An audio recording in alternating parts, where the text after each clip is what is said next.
Magandang araw Luzon, Visayas at Mindanao, Sabah. So welcome back sa ating YouTube channel. Magandang gabi po sa inyo. So ngayon po, ang ating mga balitang nakalap ay magmumula po ulit sa News 5. Mga kababayan, sinabi po dito, he has no moral authority to question the decision of the President. So ano pong tinutukoy dito at sino po ba ang pinatatamaan ni Bersamin?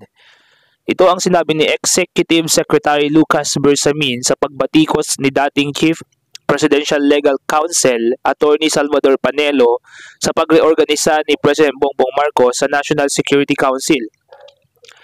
So kung matatandaan po ninyo mga kababayan noong nakaraang mga araw, tinanggal po ni President Bongbong Marcos sa National Security Council ang kanyang Vice President Sara Duterte at ang mga dating Pangulong sina Gloria Macapagal Arroyo, si Erap Estrada, at ang dating Pangulong Rodrigo Roa Duterte, yung recent president po natin.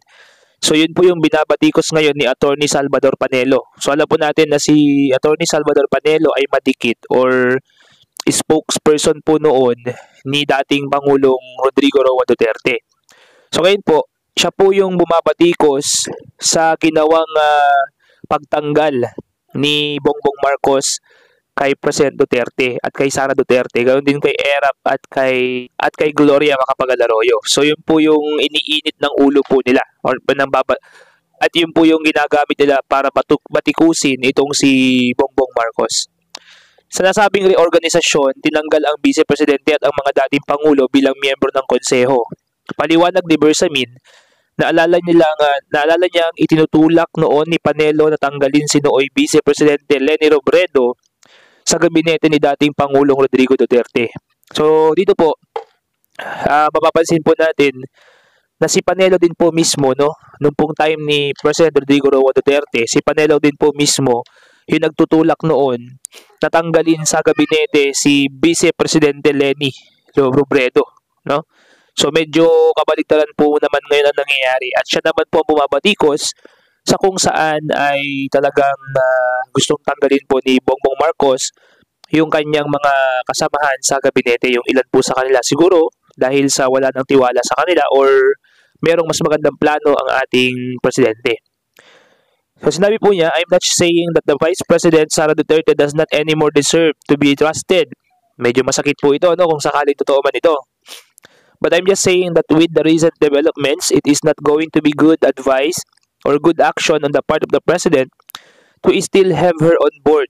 Ayon kay Bersamin, nga naman kung ikaw ay na-threaten ng isang Vice Presidente at talagang galit na galit sa'yo dahil nga sa mga nakaraang mga issues or concerns, syempre hindi ka na comfortable o hindi ka na komportable bilang Presidente na manatili pa doon yung mga hindi naman sang-ayon sa iyong administrasyon.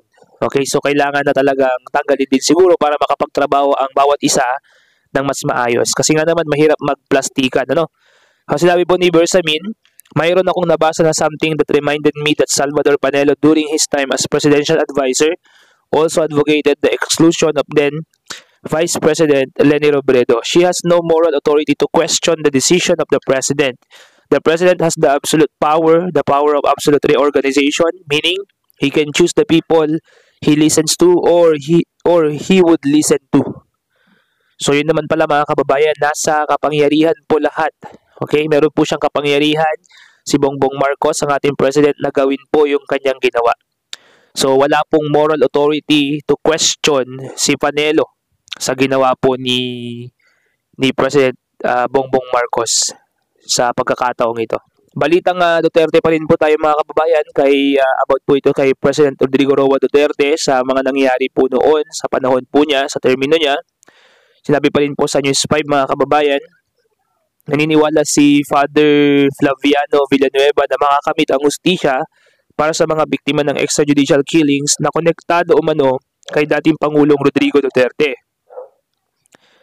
Isa si Villanueva sa mga pari na tumulong upang makalabas na ng Pilipinas ang whistleblower at dating hitman na si Edgar Mato Bato na tumistigo tungkol sa death squad ni Duterte sa Davao City Umaasa si Mato-Bato na gawin siyang testigo ng International Criminal Court or ICC sa investigasyon sa posibleng crimes against humanity ni Duterte. The pursuit of justice is long and arduous, but with Edgar out of the Philippines, we are one big step closer to bringing Duterte to account. Andy Villanueva sa special report ng New York Times. Dating kinasuhan ng sedition si Villanueva at isa pang pari dahil sa pagbatiko sa madugong war on drugs ni Duterte. Napawalang sala sila. So kung mapapanood po ninyo yung Quadcom hearing mga kababayan, isa po dun, or Senate hearing, nung unang Senate hearing ni na Rodrigo Roa Duterte, isa po dun si Father Flaviano Villanueva na nag-testify sa mga nangyayari pong mga casualties or mga killings under po ng administration ni Duterte with regards to war on drugs.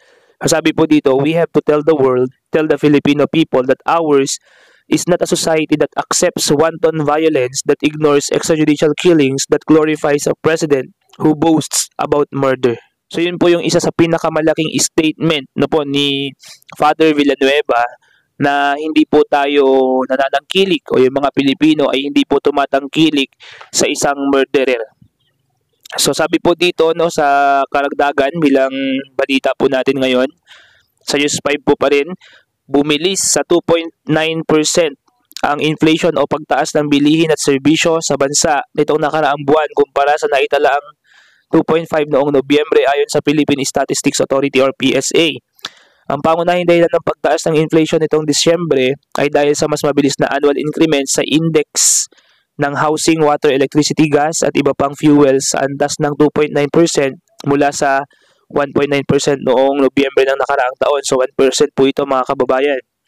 Dagdag ng ahensya, ang tatlong commodity groups na maituturing na main contributor sa inflation ay ang food and non-alcoholic beverages, housing, water, electricity, gas and other fuels at restaurants and accommodation services. So napaka-challenging po na mamuhay ngayon, mga kababayan, sa panahon natin dito sa Pilipinas dahil sa inflation rate.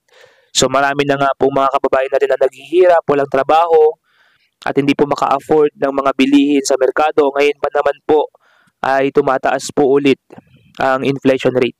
From 1.9%, ngayon po 2.9%. So mas mabilis po kumpara nung November. So mga kababayan, maraming salamat po. Yan lamang po yung ating mga nakalap na balita. Kung nagustuhan po ninyo ang episode natin ngayon, pakihit naman po yung subscribe button at ang notification bell para ma-update ko po kayo sa mga susunod na videos natin at na balita po natin gaya nito. Once again, this is Pilipinas News Channel. Peace out.